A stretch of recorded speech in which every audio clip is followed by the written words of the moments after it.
Good morning, sweetheart. Nakangiting bati kay Andrea ni Cleo. May hawak itong tray ng pagkain at palapit sa kama. Napangiti naman si Andrea. Hindi niya may kakaila na natutuwa siya sa pag-asikaso sa kanya ng asawa.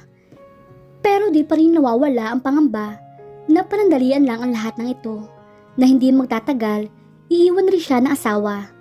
Inilapag ni Cleo sa gilid ng kama ang tray, saka siya hinalikan sa labi.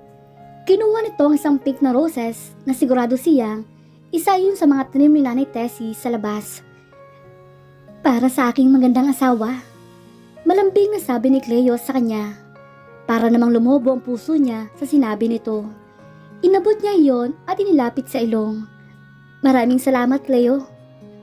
Salamat lang? Wala bang kiss? Nanunudyong sabi nito. Maski ang mga mata ay nanunudyo din. Napangiti naman si Andrea at nilapitan nito para halikan sa mga labi. Ang sarap naman, lasang pinipig. Pasaway ka talaga, namumulang sabi ni Andrea. Madalas na ganito si Cleo na sobrang lambing sa kanya. Binalingan na lamang niya ang dala nitong tray. Mayroon na yung fried rice, daing, bacon at scrambled egg, saka gatas at apple. Pero nalukot ang ilong niya nang maamoy niya ang daing. Napahawak siya sa bibig niya dahil parang babaliktad ang sikmura niya. Nagmamadali siyang tumayo at tumakbo sa banyo. Halos wala naman siyang naisuka kundi laway lang. Mapait ang panlasa niya na sandaling iyon. Naramdaman niya may humaplos sa likod niya. Okay ka lang ba, Andrea? Puno ng pag-alala mukha ng asawa niya ng kanyang tingnan. Pasensya ka na. Ayaw ata ni baby sa daing. Pinilit niyang ngumiti kahit nangihina sa ginagawang pagsuka. Ayos lang yun. Ano bang gusto ni baby? Malambing pa rin ang boses ni Cleo and she felt crying dahil parang pinipiga ang puso niya. Ayaw niyang matapos ang sandaling ito. Ilang gabi niyang pinagdadasal na sana ilagi na lang ganito na maalaga at malambing sa kanya si Cleo at sana hindi ito maisipang ipaan na lang kasal nila at sumama sa iba dahil hindi niya kakayanin iyon. Meron ka bang problema, Andrea? Bakit ka umiiyak? Natarantang tanong naman ni Cleo sa kanya. Sa kanya lang napansin na umiiyak na pala siya. Agad siyang yumakap dito ng mahigpit. Gusto niya magbakaawa dito na sana siya na lang ang mahalin ng asawa at wag siyang iwan. Sorry na. Hindi ko alam na ayaw ni baby sa daing. Ipagluluto na lang kita ng iba. Okay lang ba? Bulong nito sa tainga niya. Leo, parang batang tawag ni Andrea dito. Wag mo akong iiwan please. Sumisigok na pakiusap niya dito. Saglit naman itong natigilan, pagkuwan ay umigpit ang yakap nito sa kanya. Bakit ko naman gagawin yun? Takang tanong nito. Naramdaman niya ang marahang halik nito sa ulo niya. Napapikit si Andrea at lalo nagsumiksik sa balikat ng asawa. Dahil hindi mo ko mahal. Maktol ng isip ni Andrea. Hindi namang maiwasang mapangiti ni Cleo habang yakap ang asawa. Tama bang narinig niya? Ayaw ba talaga nitong iwan niya ito? Takot din ba itong mawala siya dito? Mahal na kaya siya ni Andrea? Sana nga. Dalangin niya sa kanyang sarili. Sana nga matutunan siyang mahalin ng asawa. At kapag nangyari yun, wala na siyang mahihiling pa. Napagpasyahan nilang pumunta sa isang mall sa bayan na pag-aari ng mga Mondragon. Balak nilang bumili ng mga gamit ng anak nila. Ayaw pa sana niya dahil hindi naman nila alam ang gender ng baby nila dahil 3 months pa lamang kanyang tiyan. Pero makulit talaga si Cleo kaya naman napapayag na rin si Andrea. Ipinasok ni Cleo sa sasakyan sa parking lot ng mall at inalayan siyang bumaba.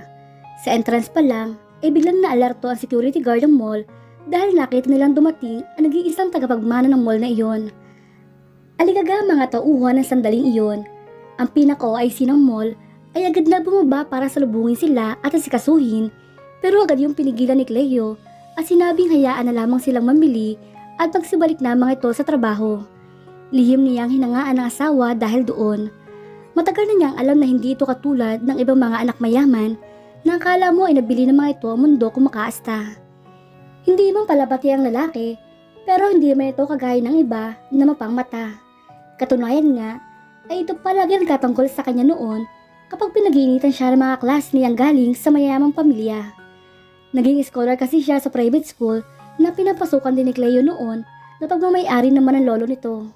Dahil empleyado ng kumpanya nila Cleo ang tatay niya, ay nabigyan siya na scholar na makapag-aral doon. Kaya lang, naging mahirap ang buhay niya doon dahil lagi siyang binubuli. Pero nung makilala at naging kaibigan niya si Cleo noon, wala na makapabuli sa kanya. Sa katunayan nga niyan, parang pinangilagan na rin siya ng mga klase niya. Kaya naman wala na siya talagang iba naging kaibigan kung hindi si Cleo kahit na ahad sa kanya ang lalaki ng 2 taon. Nagputo ng pag-iisip ni Andrea nang hilahin siya nito sa isang butik ng mga pangbata. Para itong bata na hindi malaman kung anong pipiliing laruan. Puro puti mo nang kunin natin. Total hindi pa lang natin alam ang gender ni baby. Sabi ni Andrea kay Cleo. Okay sige, ikaw ang bahala sweetheart. Nagsimula na itong kumuha ng mga kasuotan na pang newborn hanggang sa lampin ay hinayaan niya lang itong mamili. Sunod naman nilang pinuntahan ay ang bilihan ng crib. Masusi ni Cleo yung pinag-aralan ng crib para sa kanilang anak. Natatawa siya dito habang pinapanood ito. Mukhang excited na si Sir sa baby niyo, ma'am. Kinikilig na komento ng isang sales lady. Ngumiti naman siya dito. Sigurado ba kayong matibay to? Seryosong tanong ni Cleo sa katabi niyang sales lady. Agad naman itong nilapitan ng babae at nagpaliwanag kung gaano kaganda at katibay ang crib. Mukha naman nakukumbinsi na ang asawa niya dahil patango-tango ito kahit nakakunot pa rin ang noo. What do you think, Andrea? Biglang baling ito sa kanya. Mukhang okay naman yan, sabi niya dito. Sa tingin naman niya ay matibay naman iyon dahil sa mahal ba naman ang crib na yon. Hindi naman siguro biro ang materyales na ginamit doon. Sunod na tinignan nito ay stroller at walker, ganoon din ang ginawa ni Cleo. Kinilatis muna at kung ano-anong tinanong sa sales lady. Iniwan niya muna ito at lumapit siya sa mga feeding bottles. Medyo malayo iyon sa kinaroroonan ni Cleo. Dadamputin niya sana ng isang Avent na may baby bottle na may dumampot din iyon. Napatingin siya sa umagaw niyon sa kanya at nagulat siya. Pero di niya pinahalata nang makita kung sino iyon. Amira, ani niya na parang mapait sa panlasa niya ang pangalan nito kapag binabanggit niya yon. Ikaw pala yan, Andrea? Namimili ka rin pala? Kasama mo ba si Cleo? Tanong nito na halata nangiinis pagkabanggit ng salitang Cleo. Lumingon pa ito sa likod niya. Bumuntong hininga si Andrea at tumalikod na dito. Wala siyang panahon makipag-away na naman dito dahil the last time ay muntik nang mawala ang anak niya. Mas mabuting umiwas na lamang siya. Pero napahinto si Andrea nang magsalita ito. Buntis din ako, Andrea. Natigilan siya sa sinabi nito pero hindi siya lumingon. Hindi mo ba tatalungan kung sino ang ama? Nakakalokong sabi nito. Napapikit naman siya. Ayaw niyang marinig ang sasabihin nito kahit meron na siyang hinala. Naramdaman niyang humakbang ito palapit sa kanya. Nanigas siya nang ilapit ito ang bibig sa tainga niya. 6 na linggo na akong buntis at ang pinakamamahal mong asawa ang kanyang ama. Bulong nito sa kanya sabay tawa. Hindi naman siya nakakilo sa sinabi nito. Nilagpasyan sa nito at marting lumayo sa kanya hanggang sa nawala sa paningin niya ang babae. Para naman siyang pinagsakloban ng langit sa kanyang nalaman. Nanlalamig ang katawan niya. 6 na linggo? Ang ibig sabihin nun, kasal na sila ni Cleo ng mabuo ang dinadala nito. Pinagtataksilan siya ng asawa? Ano pa nga ba? Balak nila iyon, di ba? Nagpupuyo sa galit na bulong niya sa isip. Napahawak si Andrea sa kanyang tiyan na may bagya na umbok. Napakawalang puso ng iyong ama, anak. Hindi ka pa mo sinisilang. Binigyan ka na agad ng kapatid. Andrea! Narinig niya ang tawag ni Cleo mula sa likuran niya. Kaya ba ito nag-aaya sa kanya na mamili ngayon sa mall dahil balak ito makapagkita kay Amira? Kaya ba napakarami ng pinamili nito dahil ang iba ay sa anak nito at kay Amira? Pasimple niyang pinunasan ng luha na ako mawala sa mata niya. Hindi niya hayaan na makita ng mga ito na nasasaktan siya. Lumingon si Andrea dito pero hindi ito nginitian. Lumapit ito sa kanya ng ngiti-ngiti pero agad din iyong nawala na mapunang wala siya sa mood. Pagod ka na ba, Andrea? Masuyong tanong nito sa kanya at tinakbayan siya nito. Oo, formal na sagot niya. O sige, kumain na muna tayo. Pinalagay ko na sa kotse yung mga pinamili natin at yung iba naman, i-deliver na lang. Gusto ko nang umuwi, Cleo. Pagod na ako. Pagod na pagod na. Nagpapasalamat siya at hindi pumiyok ang boses niya. Nararamdaman niya kasi ang pagbabara ng kanyang lalamunan at pag-init ng sulok ng kanyang mga mata.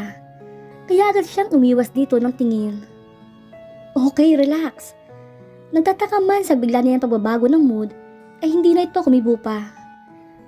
Buong biyahe nila ay nakunwari si Andrea natutulog at nang makarating sila sa log house ay agad siya nagkulong sa kwarto nila at doon nagmukmok hanggang sa nakatulog na siya. Madilim na magising si Andrea at para nagsisir pa siya nang magising siya dahil iyan ang muli ang sakit sa puso niya. Ipinikit niya uli ang mga mata at pilit na bumabalik sa pagtulog pero wala na talaga. Bumangon na lamang siya at pumunta sa banyo. Inalis niya lahat ang kasuotan at pumwesto sa ilalim ng shower. Hinayaan niya ang luha na kanina niya pa pinipigilan na humalo sa tubig na bumubuho sa kanya. Hindi na niya alam kung gaano siya katagal doon. Narinig niya lang na may kumakatok sa pinto ng banyo. Andrea? Tinig iyon ni Cleo. Bakit? Sagot niya dito. Nakahanda ng hapunan, sweetheart. Baba ka na after mo dyan, no? Gusto mo kaya na lang kita ng dinner. Narinig niyang wika nito sa kabilang pinto. Bababa na lang ako. Okay, sige.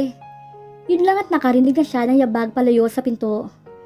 Naitakip ni Andrea ang kamay sa bibig para pigilang mapahagulhol.